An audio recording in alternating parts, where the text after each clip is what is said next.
प्रजापती दक्ष यांना 2 पत्नी होत्या, देवी वीरणी आणि देवी प्रसूती। त्यांच्यापासून अनुक्रमे 24 आणि 60 कन्यांचा जन्म झाला।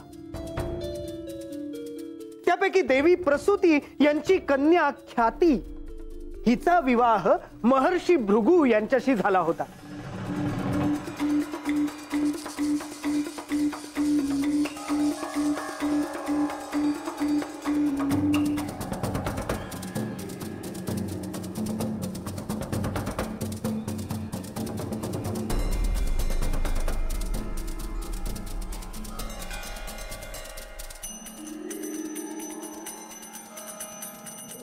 हे प्रजापती दक्ष, आपण जो निर्णय घेतला आहे त्याविषयी बोलण्यासाठीच मी इथे आलो आहे।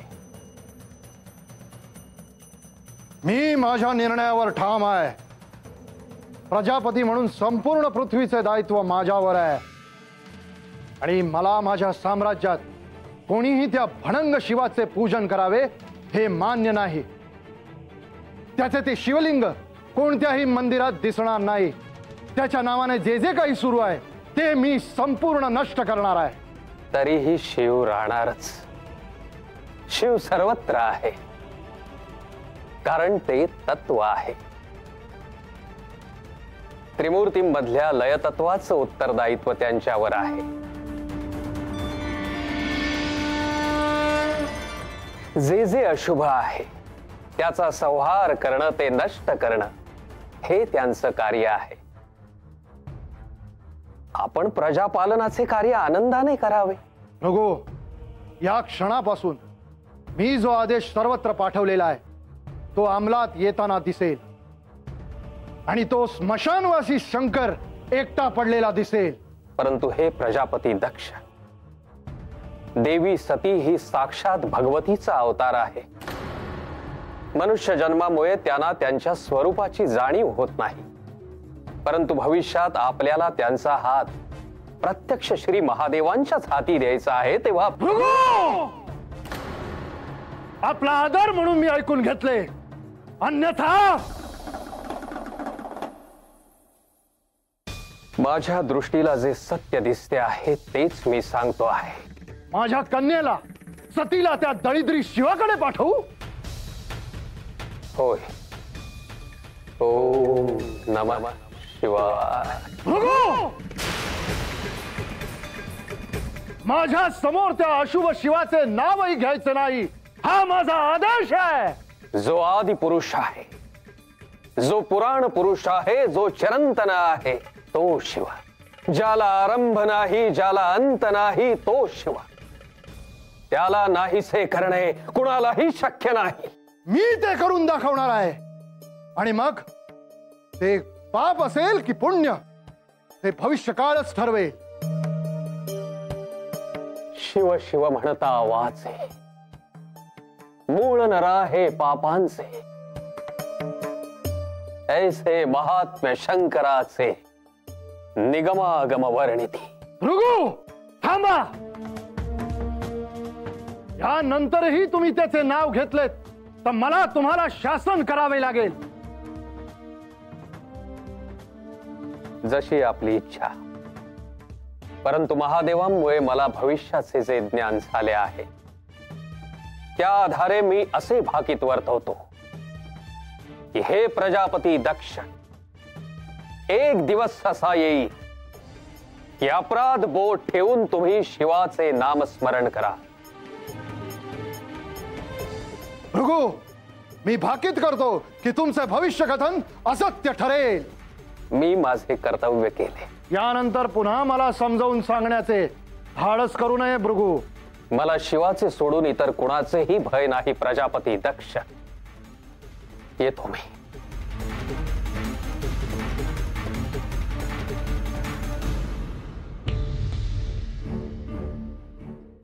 नारायण नारायण। मुनिवर, साक्षात त्रिदेवाने त्यांना समजवलं तरी त्यांचं मतपरिवर्तन झालं नाही?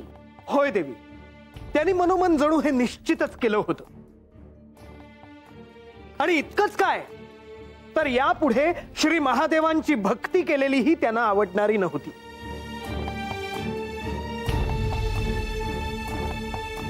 त्यांचा महादेवांवर राग असला तरी महादेवांची भक्ती करायची नाही असं कसं ठरवलं त्यांनी? ते महादेव आहे ती.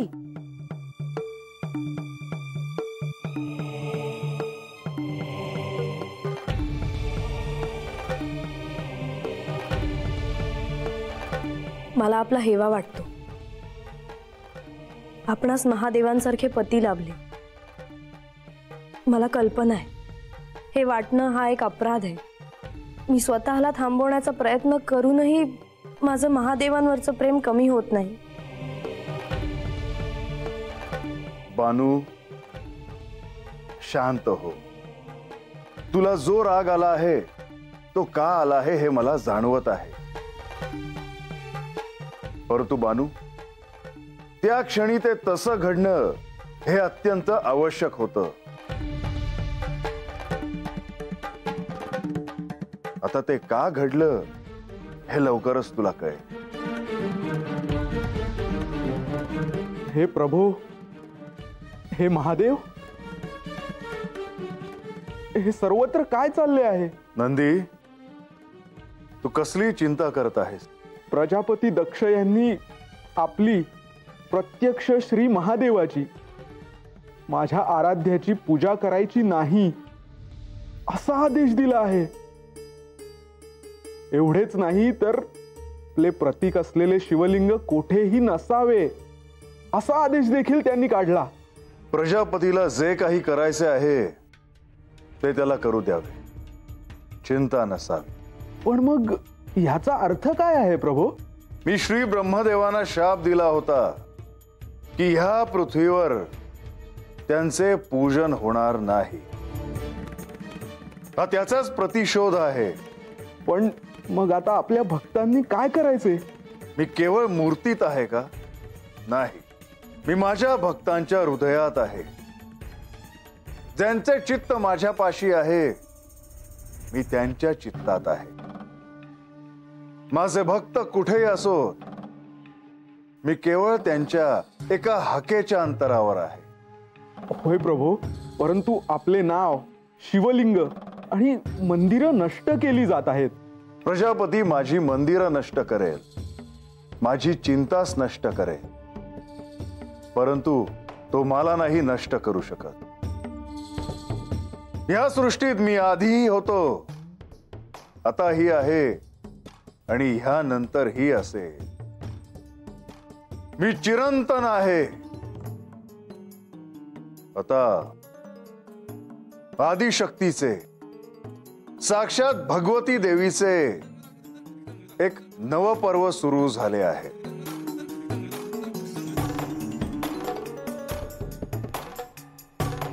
यस्म स्मरण मात्रेण जन्म संसार बंधनात विमुच्यते नमस्तस्मै विष्णवे प्रभविष्णवे नमः समस्त भूतानां आदि भूताय भूभृते अनेक रूप रूपाय विष्णवे प्रभविष्णवे.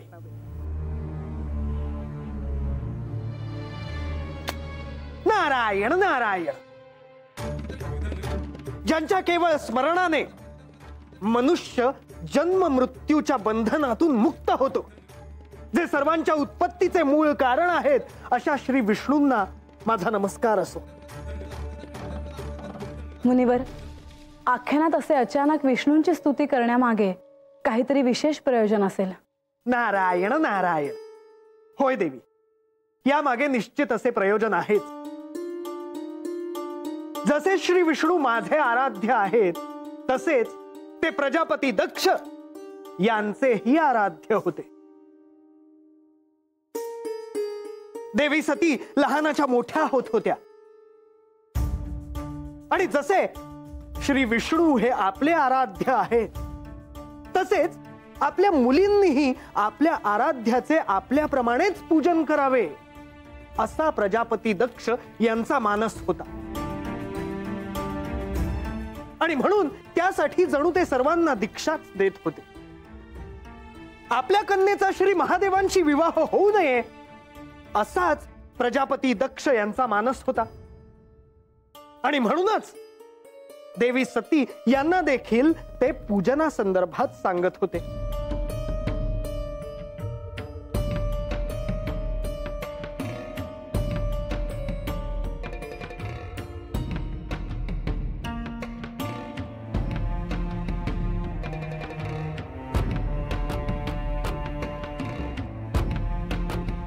बाबा,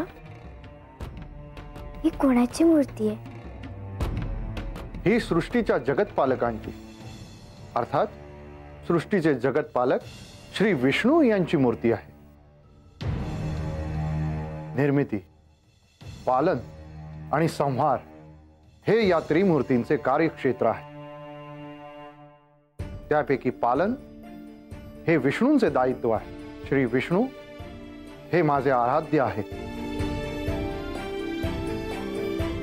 माझ्या कार्यक्षेत्रात निपुण कार्य करण्याचे बळ त्यांच्यामुळेच मला प्राप्त झाले आहे. मला तुम्ही इतर कार्यक्षेत्रांबद्दल काही सांगितलेच नाही. त्याबद्दल आता ह्या क्षणी तुला जाणून घ्यायची आवश्यकता नाही. योग्य वेळ आली की तुला ते कळेलच. या क्षणी तू केवळ श्री विष्णूंची आराधना कशी करावी याबद्दल जाणून घ्यावे. सती, तुझे वडील जे काही सांगत आहेत ते तुझ्या भल्यासाठीच आहे, हे ध्यानात ठेव. होय माते. सती, आता मी माझे आराध्य श्री विष्णूचे पूजन कसे करावे याबद्दल सांगतो आहे. होय पिताश्री.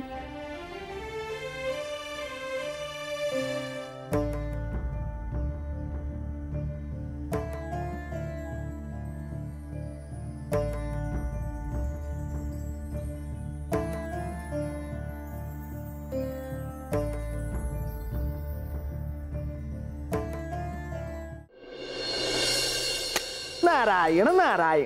आपल्या मुलींनी श्री महादेवांचे नावही घेऊ नये अशीच प्रजापती दक्ष यांची इच्छा असणारच, आणि त्यासाठी ते नित्यनेमाने प्रयत्न करत होते. क्षीरसागरात श्री विष्णू आणि माता लक्ष्मी यांच्यापर्यंत प्रजापती दक्ष यांची प्रार्थना नित्यनेमाने पोचत होती. आणि त्यावेळी माझे आराध्य श्री विष्णू यांच्या मनात केवळ आणि केवळ हे आता कसे शक्य होणार याचाच विचार सुरू होता.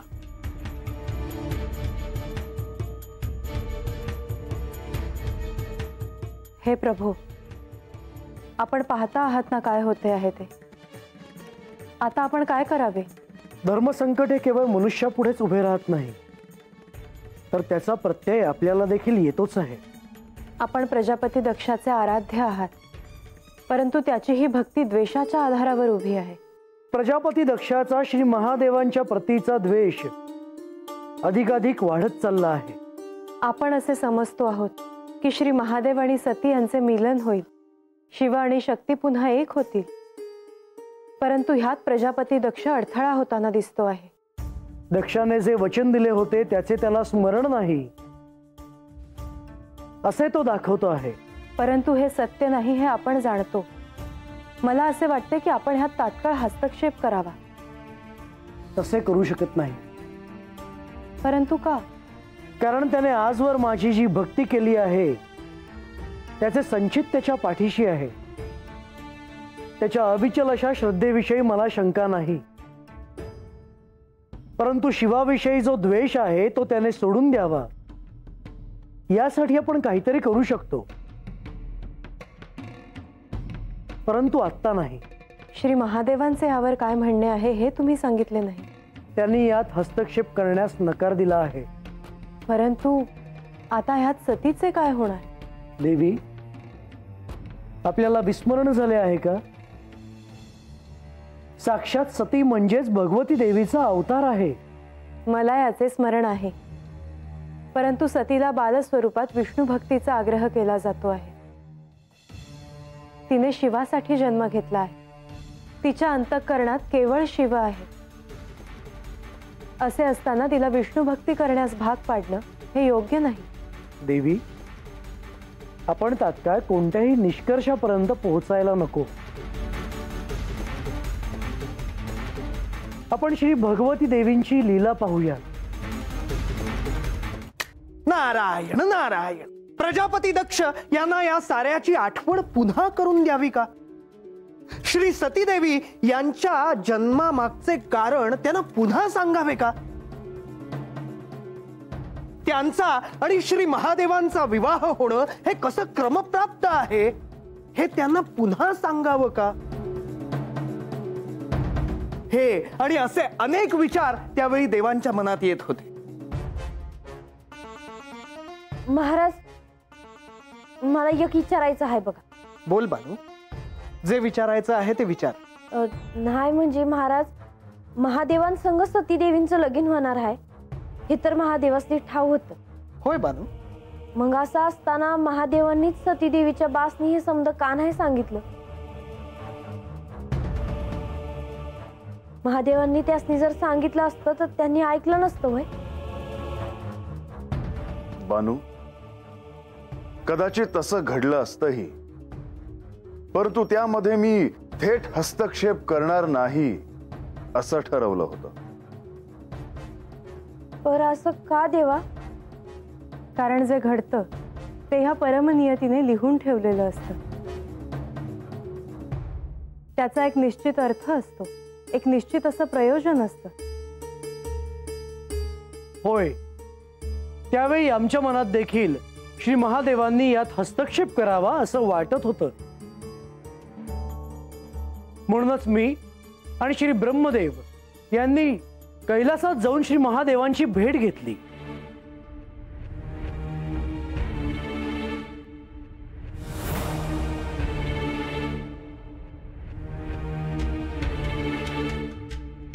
हे श्री महादेव, जे घडत आहे ते आपणास ठाऊक आहेत. आजवर कोणीही शिवाचे पूजन करायचे नाही असा आदेश काढला नव्हता. कोणीही शिवशक्तीला विरोध केला नव्हता, पण आज ते घडत आहे. हे श्री महादेवा, माझाच पुत्र दक्ष हे सगळे करतोय, त्यामुळे मला त्याचा अपराधभाव वाटतो आहे. तो अज्ञानाच्या ग्लानीत आहे. मी त्याला जागृत करण्याचा अथक प्रयत्न केला, पण तो सत्य नाकारतोय. काय करावे देवा? प्रजापतीला त्याच्या मतीने आचरण करू द्यावे. आजवर असुरांनी कसे वागावे हे मी ठरवले नाही, तर प्रजापतीने कसे वागावे हे मी कसे ठरवू? तो केवळ माझ्या विरोधात आहे म्हणून मी नियम नाही बदलू शकत. त्याला त्याचे कर्म करू द्या. परंतु साक्षात सतीदेवींनी त्याच्या घरात जन्म घेतला आहे. हेच नियोजन होते की सतीदेवींच्या रूपात तुमचे आणि त्यांचे मिलन व्हावे. मला त्याची चिंता नाही, पण दक्ष आता हे स्वीकारायला तयार नाही की त्याला होणाऱ्या कन्येचा विवाह त्याने श्री महादेवांशी लावून द्यायचा आहे. पण म्हणून मी हस्तक्षेप कसा करू? हे महादेव, माझा एक प्रस्ताव आहे. आपण जे सांगाल त्याला माझी मान्यता असेल. दक्षाकडून प्रजापती पद काढून घ्यावे. नाही, माझा ह्याला विरोध आहे. हे न्यायाच्या विरोधात आहे. हे श्री विष्णू, हे श्री ब्रह्मदेव, जे घडते आहे ते घडून द्यावे.